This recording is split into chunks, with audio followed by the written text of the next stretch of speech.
Paramount's upcoming Dungeons & Dragons series should find a way to include the nail-biting death-saving throw roles on screen. Many titles based on the popular tabletop game usually avoid including the roles the player would traditionally make.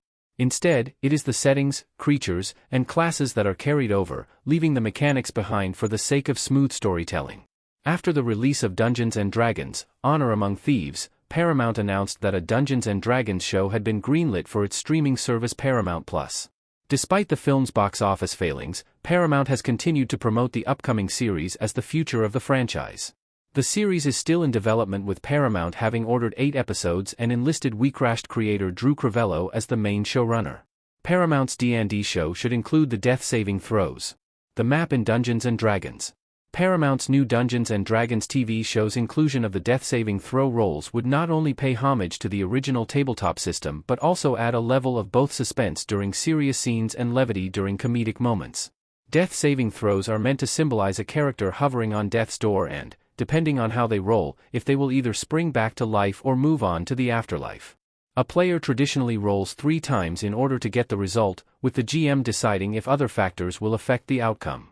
The party in the Dungeons & Dragons show could have these rolls projected to audiences in several ways if they take a fatal blow. Perhaps a D20 could be projected above them, spinning until it lands, with the camera cutting back and forth much like a true round of combat to build anticipation. Alternatively, the character could make the roll in that in-between space as they are dying, creating more character moments and tension for both the party and the audience. The death-saving throws can amplify these deadly moments. Regine Page, Michelle Rodriguez, Chris Pine, Sophia Lillis, and Justice Smith in Dungeons & Dragons: Honor Among Thieves. Through the inclusion of these roles, this TV show could build on Honor Among Thieves by highlighting what made the tabletop game so popular: the character development. Not only would audiences see the characters' defining traits as they face death, but the tension of the scenes would get all the more amplified as their fate is a literal roll of the dice.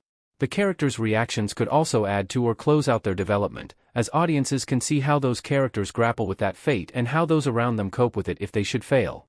Alternatively, these roles could also add to the comedy of the series.